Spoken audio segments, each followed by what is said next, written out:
I'll be your dream, I'll be your wish, I'll be your fantasy. I'll be your hope, I'll be your love, be everything that you need. I love you all with every breath, truly, madly, deeply too. I will be strong, I will be faithful, cause I'm counting on a new beginning. A reason for living, a deeper meaning. Hi, and welcome to the Tales from the Trail podcast by Matchplay. This is a special episode. We have current college student athletes as guests to discuss the recruiting stories and how their careers are going as they enter their senior years.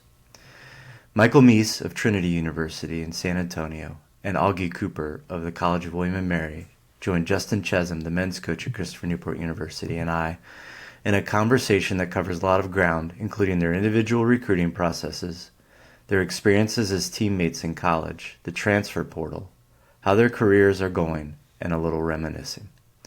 The song in the intro and outro is discussed in the podcast and has significance for Michael and Augie and their old youth teammates. Please continue to subscribe and share the podcast and follow Matchplay on social media.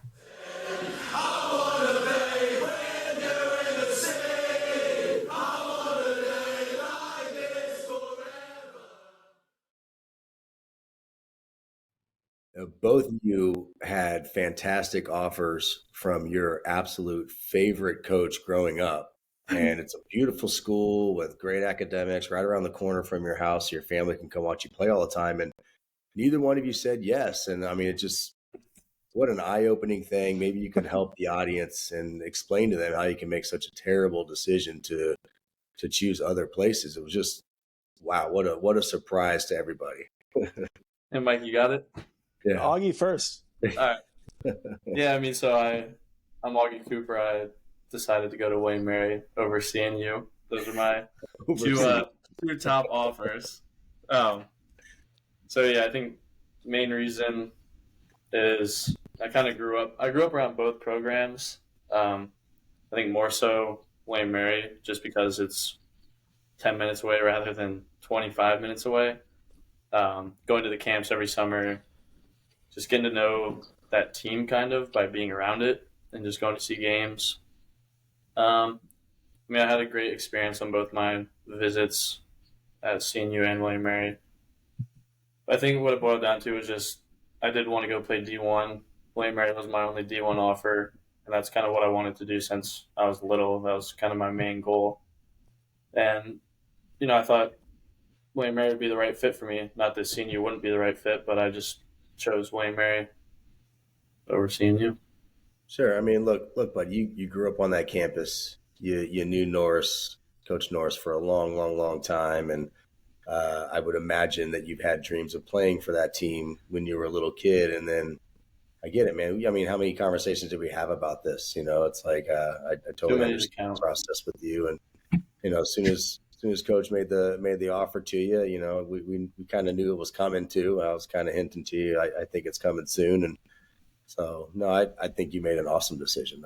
I wish you came to us, of course. I would have loved to have both of you. But, if you listen to any of these other podcasts, you'll know that I'm all about you guys. As long as you're making an awesome decision for the right reasons, what am I going to say? You chose a great school, a good program, and you're going to be taken care of and you're going to get an awesome degree. So you obviously made a fantastic decision. So, Thank you. I get an opportunity to give you a little bit of joshing around. So, it's always fun. Anytime you see me. Right. Exactly. Yeah. So Michael, you had a different route. When exactly did you commit? Cause you were offered pretty early and, why don't you explain like kind of your timeline too? Yeah, so I was offered around when I was my sophomore year of high school, and during that time, I was, very not immature is the wrong word, but I just looked at life a lot differently than I do now. Then I wanted to stay home, close to my parents. I was like, I didn't want to go super far away to the West Coast or deep down the East Coast. And I thought it was a great school. Both my parents worked there, and money was nice. And so I'm 15 at the time. If you add up all those things, then it's like, oh, sure, it's a great move. I'll go there, I'll score 40 goals, I'll break every record like I was when I was younger. So I didn't think about it too much in terms of, where I would have been 4 years after I would have committed. I looked at it more like, you know what? I love being home, love my family. I love the offer. I love the program.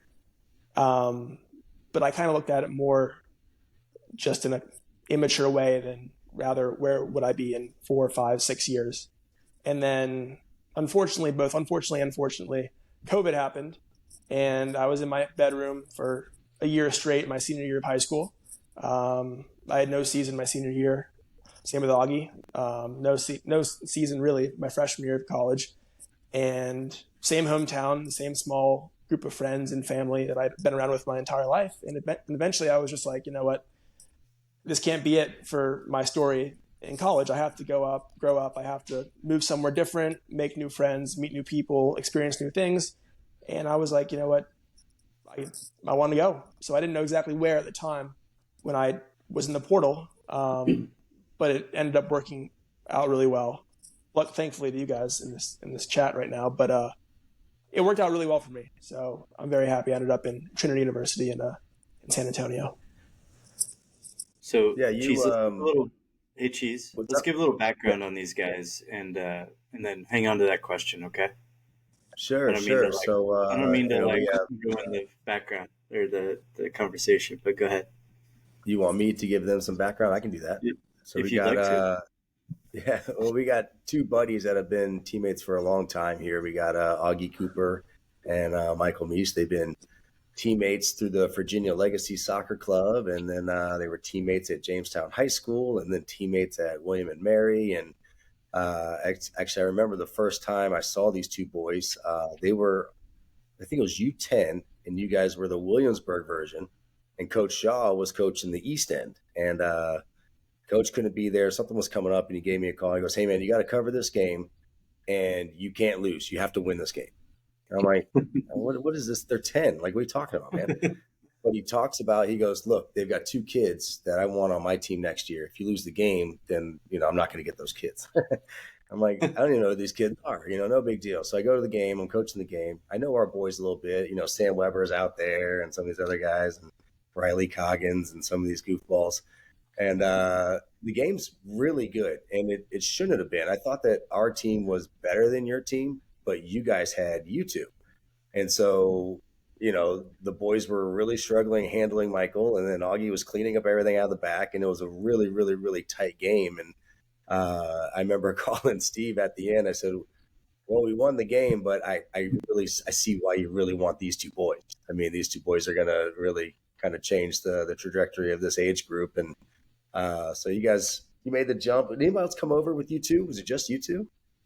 Just us, I think. And then the next year after that, that's when I took you guys, and we went to 13, I think. And that's when Jack Hansen and Logan and some of the old the Williamsburg boys joined us. And, so they had an awesome career. Augie and Michael had a lot of accolades and, won a lot of awards, won some championships, and both went off to have some pretty solid college careers so far. Of course, you're hearing a little bit about Michael transferring out of William and Mary after 1 year. Both of them, their freshman year was a COVID canceled season, so that wasn't fun. But Michael decided during that time to transfer, and we'll dive into that story a little bit. But I was very blessed to coach these boys when they were young. It was a lot of fun. I still sing that song that we had every once in a while. I still play that thing on YouTube. It's pretty cool. One of the most fun times I had was coaching you guys at like 12 years old. That was a lot of fun. And then I took you guys back one more time, right? We coached you. Was that your junior year? I had you guys one more year. That wasn't your senior year, right? It was your junior year. Junior, yeah. Who did you have? Who you're supposed to have your senior year? Was that Paul? Paul. Yeah. Okay. And so, so that was fun, to be able to be towards the beginning of your careers and at the end there, and then watching you guys online. I watched Michael. I watched you play a couple of games this 2 seasons ago, I guess, and of course Augie. I watch you play online, and then we get to play against you every spring, so that's a lot of fun talking trash to you during the game. So looking forward to playing against you, Michael, in a real game, and so I can talk trash to you too. So I hope so. Fun times. Can't wait. It'll be good. Yep. Yeah, so get back to it. I'm sorry, I just felt like we needed to, you know. No, that's perfect. And I look, Michael, we'll start with the transfer thing. So, we're talking a little bit before the podcast started, and we said, the transfer portal. If you just listen to the podcast, it just seems, you don't want to go into it. You don't want to go into it. There's a lot of negativity. It seems like coming from the coaches or whoever's talking about it, but the portal is there for a reason, and you are one of the reasons that it's a really, really good thing. You were in a good spot. You loved your school. You had money coming to you from a scholarship, and you were playing, and you loved your guys, and one of your best buddies is on the team. I mean, why would you want to leave? But you found something you didn't realize was part of your life while you were there, and you're like, man, I don't want to just like leave the school. I want to go somewhere far away and experience something completely brand new. And you didn't think about it until you got there, right? So, why don't you explain a little bit about how you came to the conclusion to end up at Trinity and, other options that you had, and, just kind of give us some feedback there. Sure. Yeah. So I guess to start out with, like I said in the beginning, I kind of committed not a bit too early, I would say, before I fully had checked every box. So if I was, 14-year-old me and I was committing to a university, I would definitely wait until I was a junior or a senior. I think there's no harm in waiting at all. You're 2 years wiser, 2 years better at soccer. You can never imagine what can happen in 2 years. So looking back, I think I would have changed that. Not that what happened to me is a bad thing. I definitely think that it all worked out the way it was supposed to work out. But transferring itself was an interesting process because all it is you kind of call your admissions counselor or whoever you call, and then 10 minutes later, your email, like your Gmail that you've been using your entire life, is just filled with emails from college coaches. So I went from, I think we finished our last game, and then I talked to Coach Norris, a great guy, a few days later, and then the next day I'm just in my home, and then all these random schools are, hey, you're from William Mary. That's a great school. Not many people transfer from there. Why did you transfer? So it was really interesting. And then I had no idea where I wanted to go. I was looking in California and places in the Northeast. And luckily, Cheese right here helped me out a lot. And he knew my coach in Trinity, Paul McGinley. And, the rest is history. And that worked out that way. But I think it is a good thing, the transfer portal, just because, if you're 14, you can't be expected to make a choice that will last you 8 more years. Say you commit when you're a freshman or a sophomore. Say you take a 5th year or you're a senior, that's 7, 8 years of your life that rides on that one decision. So I think in my opinion, and in my case, it worked really well just because, it's a big life decision that weighs in just one choice. And if you want to change that 4 years later, then I think you should be able to. So, yeah, that's a short story. It's interesting. If you guys know your girls' teams, especially Michael, when you were at William Mary, the William Mary girls, when do they commit? Most of those girls are really early in the process, even younger than you were, Michael, and you were one of the earlier ones on the boys' side. And you hear girls committing as freshmen. It's just like blows your mind. And to your point, Michael, you made a great point. Like, how different were you from your sophomore year of high school to your senior year of high school? And then really how different were you after just one semester of college in the COVID environment? One of the things I do at Christopher Newport is I ask my guys during their sophomore year, how different were you, at the end of their sophomore year? So they're now 18 months or so into college. How different are you today than you were when you checked in? And almost every single one of them has laughed. They're just like, I can't believe how different I am. My life's changed so much. And, it's just a completely different environment, and it's interesting to compare you to, Augie, you're the same age, you grew up together, and you see your buddy commit, and you commit. When do you commit? It's like 2 years later, almost 18 months later, you committed. Yeah. Was it spring of your senior year? I think so. Yeah. Yeah. So, 2 different paths. And so why don't you talk about, that I know you alluded to it already, but, your timing, because I think timeline's critical here. Michael committed early and you committed in the spring. And, there's a lot of people that think you can't commit Division I in the spring or anything like that, which of course is not true. So why don't you talk about your timeline a little bit and, how you ended up there? Yeah, so I guess everything or all offers and interests that I had were D3 pretty much my whole recruiting process. So ever since I was able to talk to coaches, coaches were able to talk to me. It was all D3 schools, and I guess William Mary was only kind of an option because, or not an option, but they were. I was on the radar because I was in town. They could easily drive 5 minutes and come watch me play when I played a home game. Mhm. So the time, I guess, going into my senior year, seeing people I play with, not in our club, like I guess from ODP, different camps, just different friends that I've made throughout my soccer career, and then obviously seeing Michael commit very early to a school that I did want to go to. Definitely, I felt pressure. I definitely was like, "Am I running out of time? Do I need to make this decision and just go to one of these D3 schools?" Um, so I think waiting was definitely, in my case, the best scenario. It all worked out very well.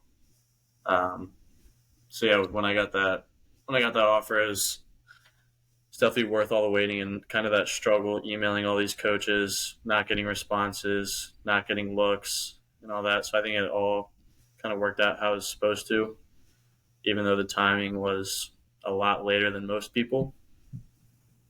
Well, you said something. You said something critical there, and I wouldn't call it waiting. I'd call it patience, and which is great. And uh, you just mentioned it. One of your best buddies committed, and you felt pressure.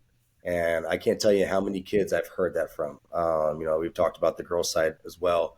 There's a coach that I actually he was my ninth grade English teacher. He's a Northern Virginia coach, and he's coached some fantastic club national championship girls teams. And he had one girls team a few years ago. He was telling me the story because one of the girls was at CNU. She was the only girl on the national championship club team that went Division 3. And so I was talking to him about her. She's an awesome kid. I got to know her a little bit.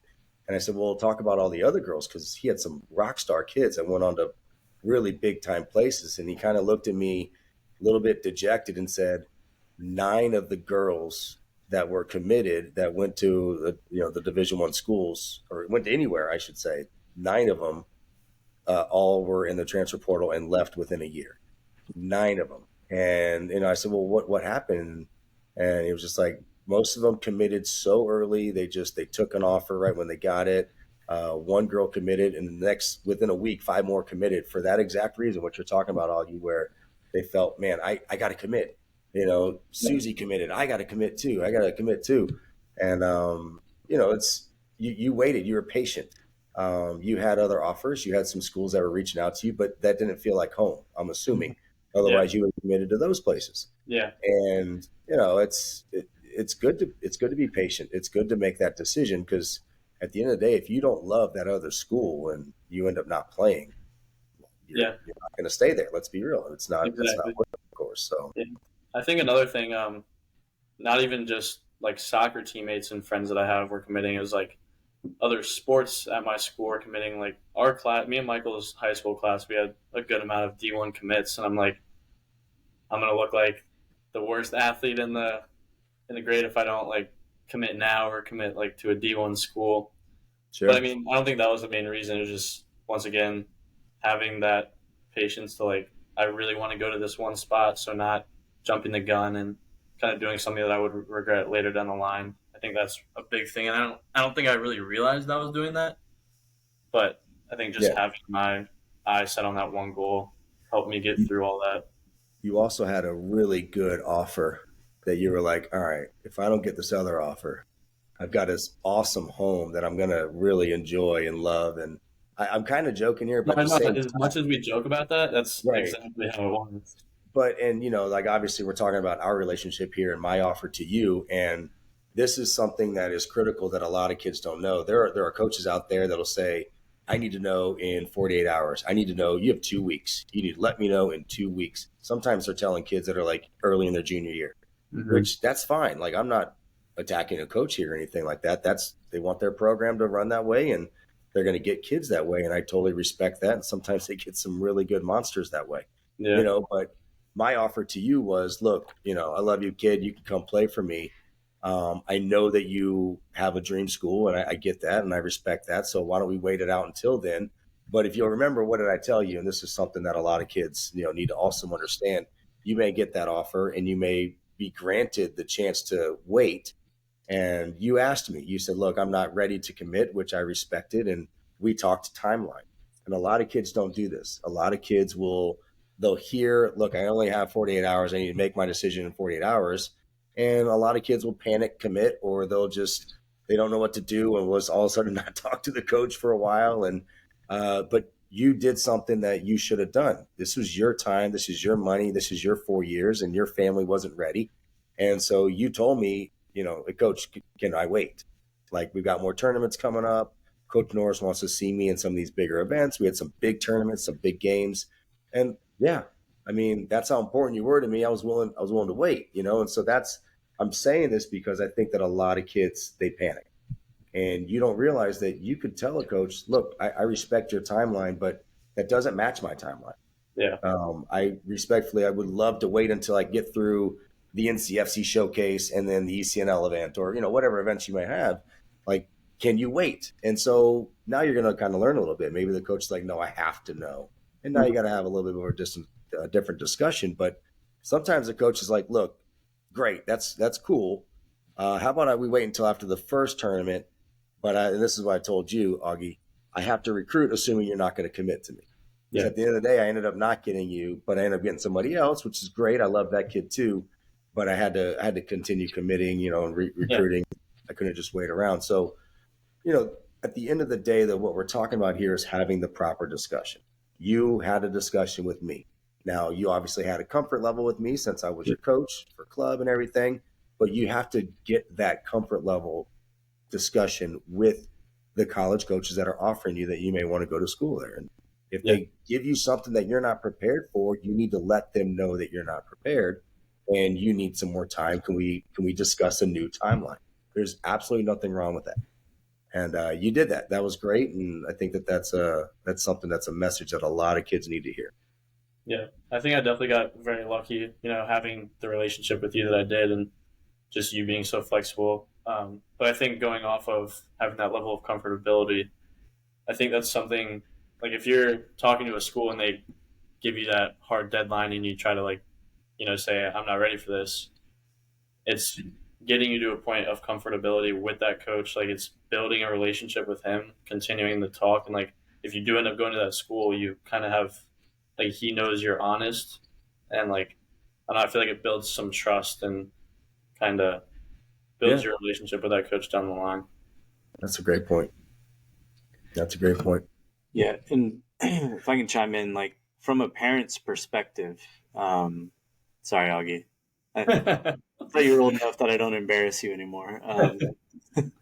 No, I just, I obviously talked to Michael's parents a lot and Augie's mom, and, we were all like, what's this process? And, we all were very lucky to have Cheese, to help us navigate the process. Everyone needs a Cheese in their life when they go through this process. And so that's why, I started this podcast, and that's why Cheese is such an integral part of it, is because not everybody has a Cheese in their life, kind of. But it's invaluable to have as many meaningful conversations as you can. And Augie, you made a great point. I'm proud of you for thinking on that level of, like,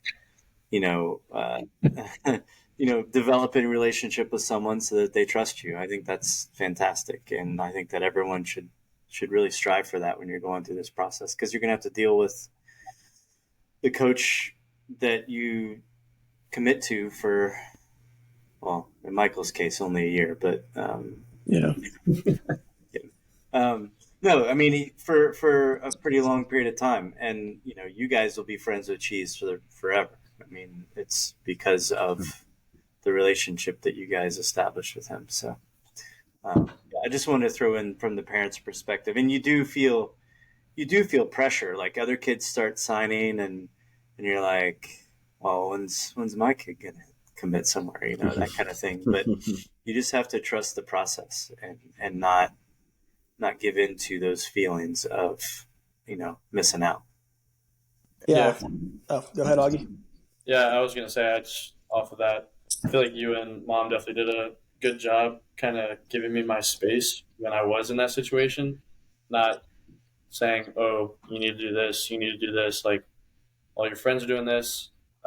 You kind of just said, if you want to wait, then we're gonna let you do your thing. Like, we support you, and we'll figure out whatever it is, whether that was a financial piece or anything along those lines. They're just like, if you think this is the right place for you, then you can wait it out. Yeah.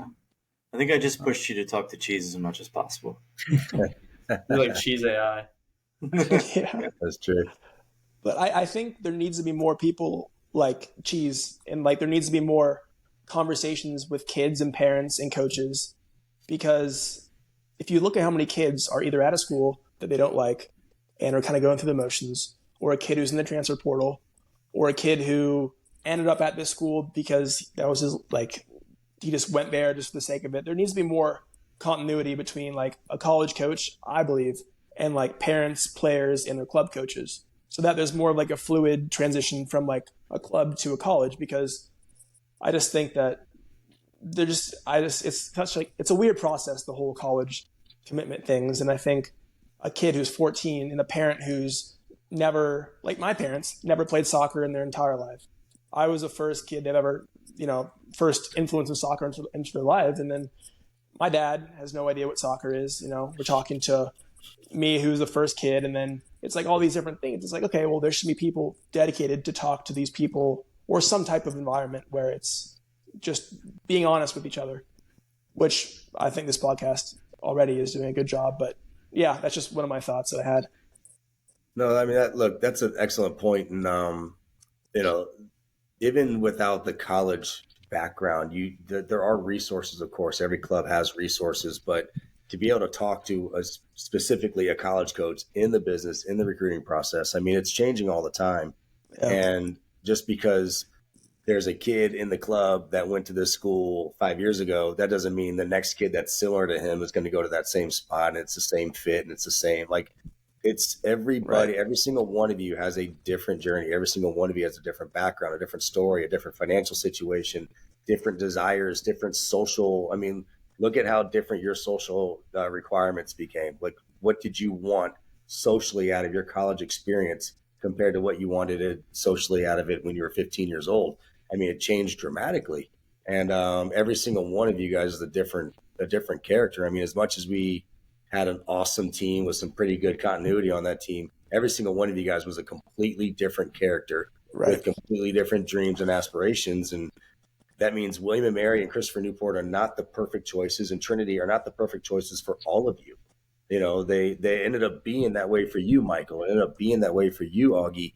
And but you have to search, you have to find it, you have to fact find, and ask your coaches. Of course, your club coaches are going to be the low hanging fruit, the ones you want to go talk to. But if you can find a relationship with the college coach, that's going to be the key to life, and getting those honest answers. And if you don't have that capability, that's something that we've talked about. Well, people are going to tell you what you are based off of your recruiting situation. Augie, you talked about it. A lot of Division III coaches were reaching out to you. That means you were probably more in the tweener area of, all right, so I've got some Division I interest, but I got some Division III interest. That puts you in the tweener area. And you didn't get a whole bunch your freshman year, but you developed a ton and you figured some stuff out. And next thing you know, you developed into an integral part of that program. But if you had ended up at a different Division I school where you didn't get the opportunity to play as early as you did, you may still be sitting down, even though you're clearly a very good Division I soccer player. And it's just, you found the right fit. You found the right fit. You found a coach that's going to develop you and spend time on you and had a plan out for you. And you guys executed the plan. And you could have asked him. You could have asked him when you were 17 years old, the day before you committed. You could have said, "What is your plan for me?" And he would have told you. And I bet you it looks exactly the way. Oh no, yeah, he told me it's exactly right. It's exactly right. what I said. So, yeah, I mean, so you figured, but that you could have asked Chris. You might have, and Chris would have told you that. I mean, that's the types of questions that kids have to ask coaches. So, it's kudos. It's good. I thought both of you guys did a really good job in your process. Michael, I know you transferred, so it sounds like you didn't make a good decision, but I thought you made an excellent decision. I was excited for you. I know that in the community we were pumped for you. I was really looking forward to watching you play. I wasn't looking forward to dealing with you in our spring match, but I was looking forward to you being in town still, and I can go see you score some goals. Like, I thought you made a good decision, and you had a great. I mean, William Mary, it's an awesome academic spot. Chris, it's great. But you figured it out that it wasn't the perfect fit for you. And it's interesting, man. I've talked about you quite a bit in the recruiting trail because, I'm buddies with a lot of coaches, and there are a lot of guys in Division III that are mad that you are in Division III. And they know that you played for me. And so they're like, what happened there? And I basically, this is the answer I give them. Okay. So as you know, I've known Paul for a while. And so if you remember our breakfast, you were giving me the rundown of kind of what schools you were looking for. And a lot of them were in the Division III world because you were looking at big cities. I remember you talking about Emory and NYU, and I believe you said Chapman because of the LA, connection there. Yep. And the only thing I was thinking was, great, this kid's going Division III. I better send him as far away as I possibly can. But I need to send you somewhere that, like, you're coming to me. I need to send you somewhere that I think is an awesome place. And I mean, we've been to Trinity a bunch of times. When I was an assistant under Steve, we went down there a bunch. And so I've gotten to know Paul pretty well. And so when people come up to me, like the Colorado college coach, we're going out to play those guys this year. And he's like, wait, why'd you send him there? Like, why didn't you take him? I'm like, that was the first thing I asked. I said, Michael, you can come play for me if you want. Newport News is way different than Williamsburg. It's really far away too. We kind of fit that bill, but no, but talk about why you made that change. Like I mentioned Trinity because, well, it's in San Antonio. I really like the coach down there. It's an excellent soccer program. So you go on your visit, and what sold you? Why did you make that decision? Okay. Well, right. So pretty much I went on the visit. Like you said Paul was a great guy. That night, actually, after we went out to breakfast, I'm on the phone with, this English guy from San Antonio. And I'm walking down my neighborhood streets. I'm like, who is this guy? He's talking my ear off. and then to fast forward 2 weeks, I'm down there and I just fell in love with it. The campus is beautiful. It's close to the city, but not directly on the city. So it's a little buffer zone between city life and then college life.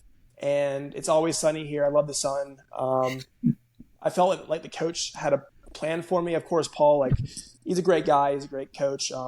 But he kind of made me feel like I was really, really wanted. And I appreciated that. And then my personal goals, I don't really mind if it's a big school or a smaller school. I was like, whatever works is fine for me. But I wanted to, in the soccer aspect, I was like, okay, so I played Division I for a year. If you tell me I only have 3 more years left of college soccer, what do I want to do the most? Do I want to win a national championship in Division I, in Division III? Do I want to be a role player and play at a position maybe? Do I want to play my primary position and score a bunch of goals? And what I came to is I was like, if I only have 3 more years left, let me do what I want to do the best every game I play. Give me the opportunity to score goals, to have fun, to lead a team, to help, bring young players into the mix and teach them different ways to score goals and to attack.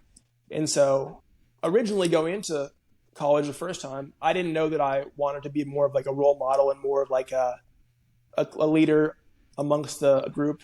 I just wanted to go and score as many goals as I could and be a beast. But I kind of found that I was like, okay, if I am transferring, I love scoring goals. I love, all these other things in soccer. So let me try and find a school that fits these things. And then when I came, I was like, it makes sense. It's perfect. So that was kind of my thought process on the transferring thing. Yeah, you're kind of a rare piece because usually guys that get the offers that you get, I mean, some of the phone calls that I got when you entered the portal, I mean, within minutes of you entering the portal, I was getting phone calls, and they weren't just Division III schools. It was, other spots that, I could list them all off, and people are like, oh yeah, all across the country, you would have heard of these schools. And, but after our conversation, you said these things. You said the things that you're saying right now, which that means you were putting so much thought into not just the moment not just, what can I post on Instagram? You're thinking to yourself, what do I actually love? What do I want?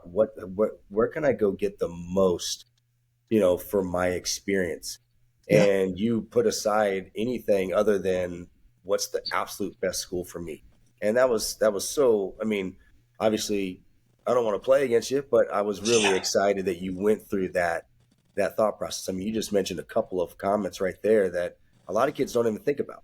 All they're thinking about is, like, all right, kind of what we talked about earlier, Augie talking about all of his buddies committing and stuff. And it's like, they're just thinking about that. Like, I need to go to the coolest spot, the best name or something like that. A lot of kids think that way. I've had kids say that to me. I had a girl, awesome kid. She'd come to my training sessions sometimes with the boys teams, and I was trying to help her in the recruiting process. And I asked her, I said, well, if you went Division III, what would you think? Would you think that you were a failure? And she said, yeah. And I asked her to be very honest with me. And she said, yeah. And I respected that she said that. I love that she said that. And I've talked to her since then, and she knows that was like a mistake. And this isn't to boost Division III or look down on Division I. She was looking at the process the wrong way. And if she had looked at it the right way, she probably would have ended up at another school. And, it's just neat. It was cool to hear you say, both of you, the way that you approached your process, the way that you asked yourself the right questions, you talked to the right people. I mean, look at where you are. Both of you are in awesome spots with good careers, and you're going to be old men with little kids one day, and you're going to be able to explain to them, and you're going to have an awesome thing to tell them about, a really cool 4-5 year, whatever experience because of your COVID eligibility. That's the whole point, guys. And that's something that we try to stress at all levels, Division I, Division II, III, doesn't matter. We all want you to understand that it's the full experience. It's not just, all right, where am I going to go? What can I brag about? Yeah, right. Kudos to both of you for doing that. It's something that I'm very proud of for both of you. Yeah, definitely couldn't have done it without you. Yep. Our community. Exactly. Well, I clearly didn't do the right thing because neither one of you came to me. So maybe I'm going to approach the next two Michael Meeses and Augie Coopers much differently. I'm not helping at all. I'm just going to bash other programs, and I'm getting them to come to me. I'm going very selfish in this process from here on out. There we go. Michael, talk about your experience now that you're down in San Antonio and, your first year playing there, and then, what you're looking for. Just go through the timeline of how it's gone down there and your experience. Gotcha. So I came down 2 years ago around this time for captain's practices. It was interesting because the team Trinity has is quite big. It's like 50, 60 kids the first day of preseason. So I'm there, and there's 60 new faces that I haven't met before. So at first it was quite interesting. Like, I don't have any friends yet. Family's a million miles away. But once that happened, the first year went really well. Kind of everything that I wanted to happen happened that year. After a few bad seasons, I didn't have a senior season, didn't have a freshman season really. It was nice to say to myself, you know what, like I proved myself right that, I went to a good place, good academic place, good college, and I scored goals. I thought that I played pretty well. And that was great. It was cool to see that. It was cool to travel. I think that was one of the biggest things, just being in a different part of the country. We're going to Colorado on a midweek flight to play on Friday. And then we're going to Louisiana. We're going to Houston, Dallas, all these cool places.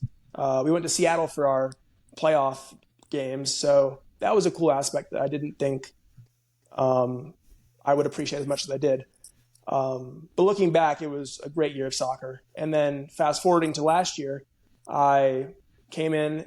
I felt like I was going to do really well again. And unfortunately, I got hurt. But I think the good part about all the research that I did about, what school to go to, where in the country, is that I got hurt the fourth, fifth game, and then I still loved the school as much as I did when I was playing soccer. So it wasn't back to like Jesus' point in the beginning, are you going to go to a school that you want to go to, or you're just doing it for a different reason?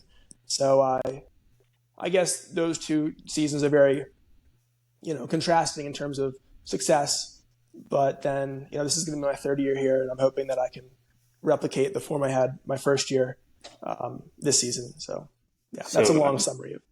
you thought that you did pretty well your first year there, right? I guess lots of other people did too, right? Because you were All-American, right? Yeah, Yeah. I hope I did well.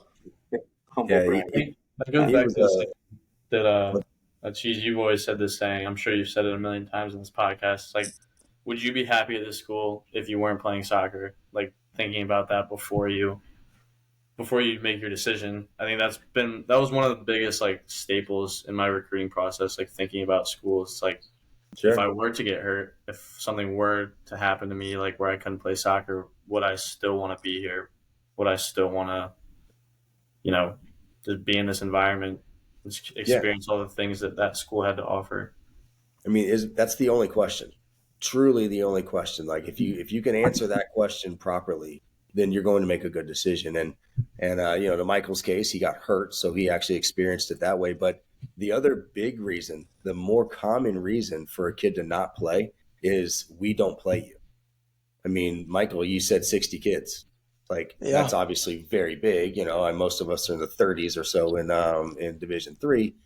It's 11 aside, like we're not doing line changes every 5 minutes. So there's a lot of guys that don't play, and there are a lot of kids that have made decisions and then they're getting cut, or they don't play and they're just so unhappy because they're not on the field. And well, that for the most part, that means that they chose a school just for soccer and not for the other reasons. So Michael's sitting there injured and can't play, and he's still happy. I mean, I still watch some of your games. You're still on the sideline, limping, but you're cheering them on, and of you guys course, scored a couple always. good goals, and you were still very happy and still a part of the program. So that was good to see.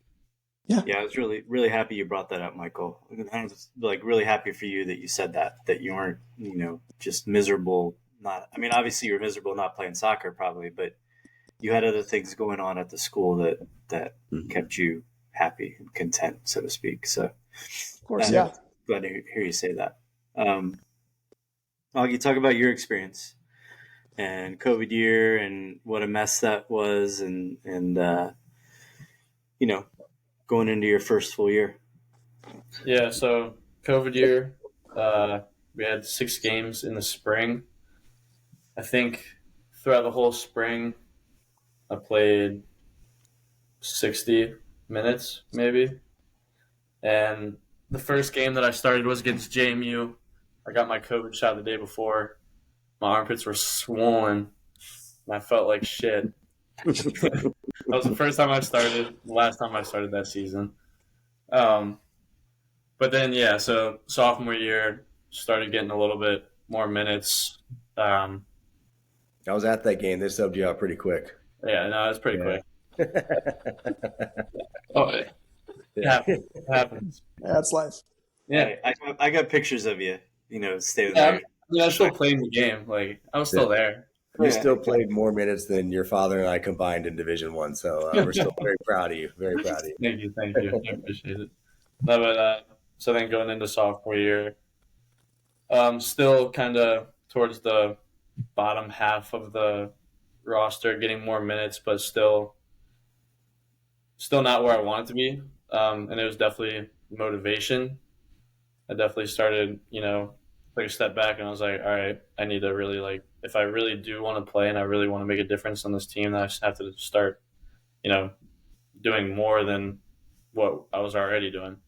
So got more minutes sophomore year, and then junior year, I was getting a lot more minutes playing halves, and then I honestly don't remember what the exact reason was, but we made like a starting 11 kind of change a few games into the season, and I started that game, played a 90, and then I think the rest of the season I came out one time for 10 minutes.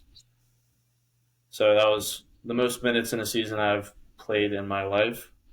Definitely wasn't easy on the body, but I think that was just a really cool thing, seeing hard work come to fruition and seeing how it feels to have an impact on the team. And I think it was cool. Like, I've always kind of considered myself like, I guess, a leader on any team that I go to, and I was trying to be the best leader I could be from the sideline and in practice and all that kind of stuff, helping younger guys when I was like sophomore year, the freshman. But I think it's definitely a different thing being a leader on the field. You have to kind of take a step back and calm yourself sometimes. Kind of get caught up in a match. But I think it was definitely a hard freshman year. Me and Michael had a little bit of a rough experience getting kicked off campus because of COVID guidelines. But yeah, there were definitely a lot of since me and Michael have known each other for so long, we had a lot of late night deep talks just about where we wanted to go, what we wanted to do. Talked about transferring probably every day for that freshman year. Yeah, just about. Yeah, so obviously we took different routes. I decided to stick it out and see where I could go. I think I made the right decision. I think Michael made the right decision. So I think it was kind of cool seeing, and like you said earlier, Norris, he gave me the plan of what his plan was for me in the program. Is you come in, you're getting some minutes freshman, sophomore year, and then junior year, you're going to be an impact player, or like we see you as an impact player. So it was pretty much scripted, and that's what happened. So talk a little bit about like as youth players, and then we'll get into college. But like as youth players, talk about the extra work you guys put in. Extra minutes on the field. Whatever you were doing to get more fit, to get more game ready, to develop yourself technically, and that sort of thing. Michael, what kind of stuff did you do away from just the 3 training sessions a week and the match on the weekend or whatever the schedule was? Or did you? I mean, you just ooze talent, so you probably. No, I think I was very Be honest here. Yeah. No, I was definitely very lucky that I had a lot of natural talent. But I think when I look back on it, I just loved the game so much and I was lucky that I had parents who loved me a lot. So I think there was a time where probably 6th grade to, I don't know, sophomore, junior year of high school where I was playing, 4 or 5 times a week. I would go to we would have like an A team, B team, C team. I would go to like the C team practice and just play with them on like a Monday and a Friday, or a Monday and a Thursday when we had practice Tuesday, Wednesday, and Friday. So I think I just love the game so much that I'm willing to like practice every day and then play a game on the weekend, just because, not necessarily to get better, just because I love to be around my friends, to be around kids who also love soccer. So I think just the fact that I love the game is a big reason of why I developed the way I did. And of course the natural talent part as well. But I also played, I ran track a lot too, throughout my years. Not that made me faster, but that was just a good like contrast to, okay, like we're in soccer season, soccer ended. Then I have like a down period of like 3 months in the winter. I can run track, get my mind away from soccer. So that was fun too. I don't think that's why I was as good as I was with soccer, but it was cool to have 2 sports to play. Yeah. I think for me, it's playing like a couple other sports to kind of keep in better shape. Done swim team, basketball, did cross country. Freshman and sophomore year, I think that definitely played a big part in the kind of player I am today. I think I definitely had some genetics for my endurance, but that cross country definitely helped with that. Not for your speed. Not for my speed. For my didn't have any help. I didn't say speed. I said endurance. That's my words wisely there. Different types of running. Yeah, but I mean, to be honest, like with soccer, I would do some of those extra practices, like going to an older team or like stuff like that. But I mean, honestly, didn't really do a whole lot. Like, I'm trying. I don't know how to put it. Like, I played a lot of soccer. That's for sure, but it wasn't like I was lifting weights and like doing all these like technical sessions and stuff like that. Well, a lot of you guys had, how many fields do you have really close by, and a bunch of buddies that want to go kick around? I mean, I know that Rylan and Dom, I think, are on the soccer field still every single day with Bryce and some of those guys that are just complete donkeys, of course. But you have the opportunity to go out and just just go kick around with your buddies all the time. I mean, War Hill has how many goals and open space for you guys Yeah. just to go out and run around on. I mean, that's just such a cool thing to have in your own backyard. That's just a it makes it easy. I'm recruiting this kid a little bit from Minnesota, and it's cold there, and the mom kind of joked around and said the only month, I think that she said the only month that we know we're not going to get any snow is July. It's like, what? Oh, unbelievable. And but they have obviously they have tons of snow all the time, so it's not like they can just go to the fields. So they have indoor facilities that are beautiful and fantastic, and you just want to go in there and play all the time. But just like ice time up in the Northeast or something, you have to rent that space out. You can't just open up your back door. Hey, we're all meeting. It's 85 degrees. You send a group chat and you've got 20 guys and you're playing some games right now. It's, I feel sorry. Some of those kids up there, they're like, well, I guess I can play at the tennis ball in my bedroom, but they can't even leave their house. It's negative 20 degrees and there's 2 feet of snow on the ground. No fields are open.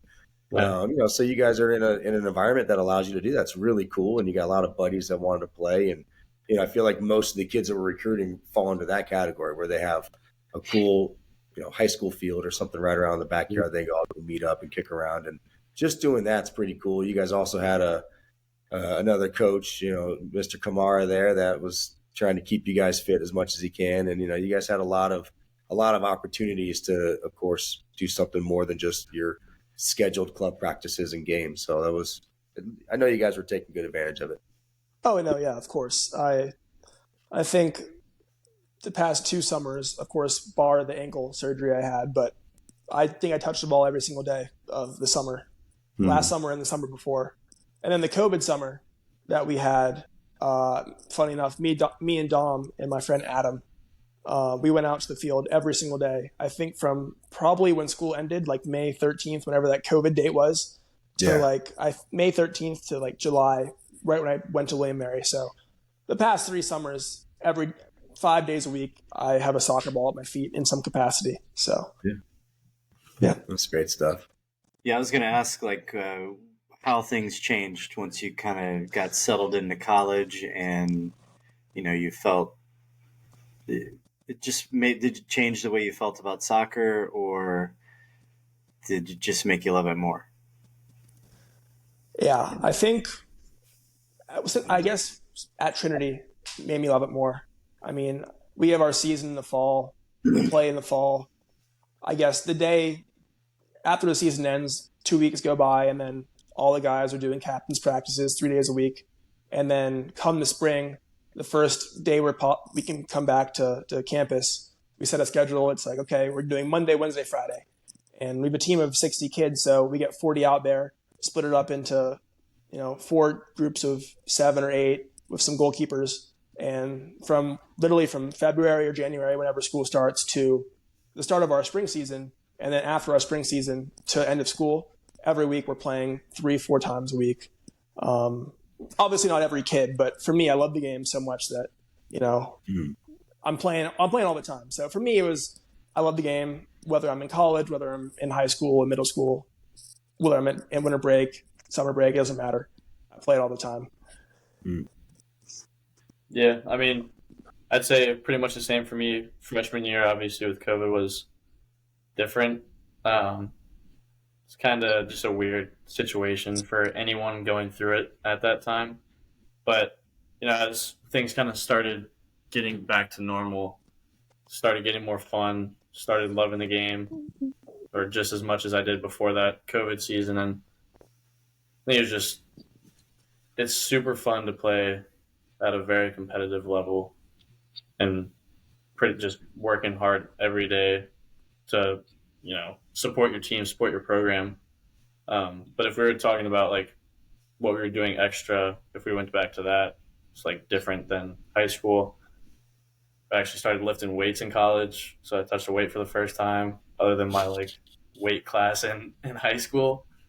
No, but I think a lot of kids, get into the gym, start going to the fields or by themselves, little groups, running when we're not at practice, taking care of your body, actually watching what you eat and watching just anything you put in your body, it all becomes a lot more important.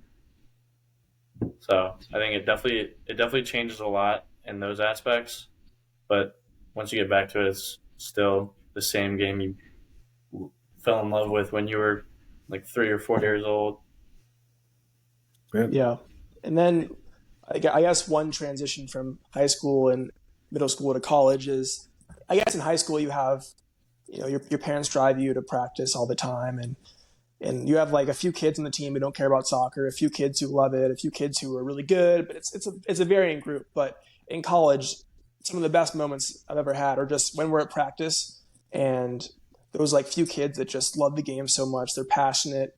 You're going up against them, you're just screaming, barking, cussing, and it's all friendly, it's all fun, but it's just like that. Those are the moments that differentiate, I guess, club youth soccer in most cases to college. And just, I love those moments so much. And then, you shake hands after the practice is over, and then you are that much closer to all your friends because, you share those same interests, and you care so much about the game. That's good. Yeah. Well, we're keeping Cheese up past his bedtime. So, you guys have anything else to add before we wrap this up? I don't think so. Not for me. August? I guess. I think I'm good. It's still pretty sunny here. Yeah, you can still train tonight, can't you? I could. I did this morning. Okay. Yeah, Might do it again though. I'm gonna have golf balls after work. Oh, there we go. A little bit of Pirates Cove. Actually, before you guys get going here, both of you are doing obviously things that are not soccer related at your places. So Augie, you're actually working with one of my alums, and you're working in an internship right now, and it's a whole different world for you than at least job wise. I mean, I don't know what else you've done for a living in the past, but this is as real as it gets now for you. That it's an internship. So, and Michael, I want you to also speak on the other things you're doing besides just going to school and playing soccer, and what you both are doing to kind of prepare yourselves for, well, when you're going to graduate one day. And I'm assuming Barcelona and Manchester United aren't going to sign you both. Maybe, I don't know, but you're probably going to have a job in something other than soccer. So why don't you kind of explain what you're doing now and what your goals are and why you're doing those things for, life after college? Yeah, so I guess I'll kick it off. I'm interning, like she said. I have a 9-to-5 corporate internship, working with Davis, who's Cheese's alum. So you want me to say what I'm doing, like, to prepare for the season? Well, you sound really excited about the job and about how fun and how you can't wait to graduate and do this for a living. So, yeah, I like what I'm doing. I like the type of work I'm doing, but it makes you realize how much you don't want this life to end of being a collegiate athlete and not wanting to leave college, because there's so much more to college than just soccer. Like, you're spending time with your best friends every single day, and there are no parents. You don't have to worry about, and I guess some cases you don't have to worry about, like, financials in some cases. You're living you're kind of just living a dream. Like, you're doing pretty much whatever you want while being able to play in sport you love at a very high level. And I think sometimes, even myself, I could take that for granted. But sometimes it's good to take a step back and realize, like, a lot of people would kill to be in the shoes that collegiate athletes are in. So I think it's kind of humbling and just makes you appreciate it so much more. What is your major? Business analytics. So business analytics, and you have a job, and what's your job title? I'm business analytics with a supply chain concentration. He's a janitor. He's a janitor. Yeah, what's wrong with that? So I'm at Ferguson, which is a big corporation, and I'm a supply chain intern. Right, but why did you choose to do that? I mean, you're going to graduate with a degree, so you're probably going to just be handed a job since you got a degree, right? That's how it is, right? Because you're a college graduate, so you're the smartest person in the world. Well, no, that's not the case, right? You needed to do more for your resume to separate yourself, and that's the whole point. Otherwise, why would you be doing the job? So, what do you think that this is going to do on your resume, and what's the point for the future? Yeah, so I mean, the past 2 summer, or I guess, trying to think, I guess since I was 16, I've had part-time jobs every summer. The past 2 summers, I played on a summer team while also having a part-time job. Hmm. And then it's kind of getting to the point where I was like, I got to be realistic and, come to terms with I'm probably not going to be playing after college. So I need to kind of get my foot in the door of, building my resume, just making myself more marketable in the corporate world and like career finding space. Sure. So yeah, my goal this summer was to make money, get something good on my resume, and try to stay in as best shape as I could, even without playing soccer for the season. So I'm not letting myself down and letting my team down. It's awesome, Michael. What are you doing to prepare yourself other than a college degree? Yeah, so this summer I'm doing obviously rehab because I had the surgery a little bit ago. But I'm also doing research for the sports management professor at Trinity. It's like nonprofit research about if going abroad with programs is effective. Is it good, bad? What are the pros, cons, all that stuff? But I guess that's in the bigger picture, planning on helping me become an AD. That's like my end goal. I want to be an athletic director or a principal or a president of the university. And I love education. I want to be around, kids who want to learn, who want to get better, who want to, play sports. I want to help manage a college in a perfect world to, be the best college they can for the student athletes and then the kids who aren't athletes. So that's my end goal. So that's what I'm kind of doing this research. And then my major is government, but that's kind of a means to an end. I want to go to graduate school and get a education administration degree. And then that's my overall goal, to be an AD eventually for a university. Nice. So that's great. So you both are not just students that kick the soccer ball around and have some fun on the weekends. It's something that we stress, in the recruiting process. I talk to kids all the time about, what else are you going to add to your resume? You're going to get a degree. That's great. How many tens or hundreds of thousands of kids are going to get a degree at the same time as you? Yep. What is going to separate yourself? Why would someone hire you instead of just the other soccer kid that went to a different school down the road?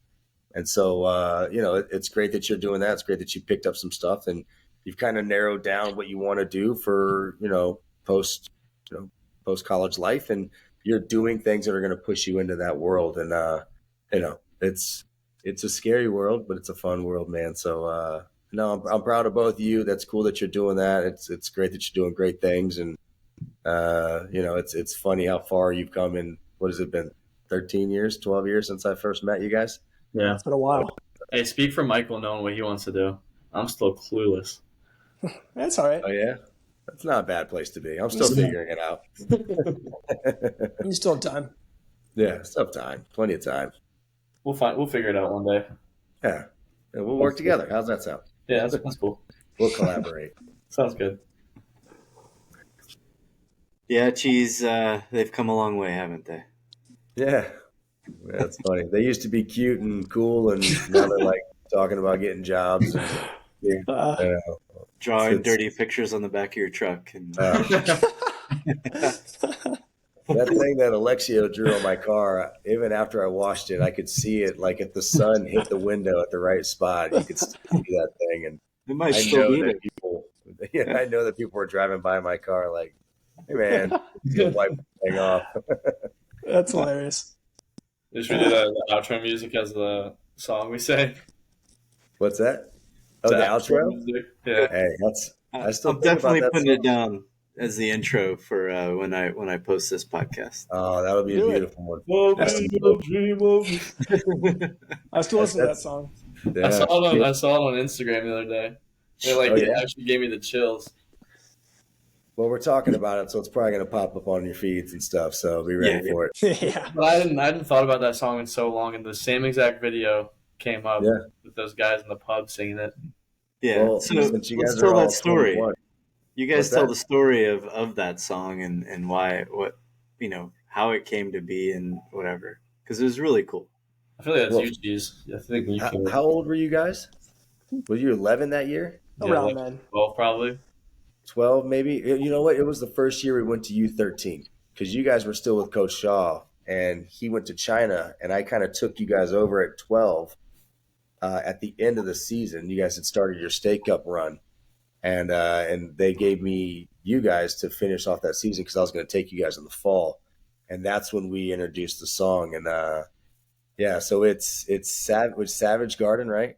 Yeah, think truly, so. madly, deeply. Really madly, deeply, and I think that my guys in the locker room were playing it or somewhere, playing it on the TV or something, and I remember hearing the song, and it's these English guys in a bar.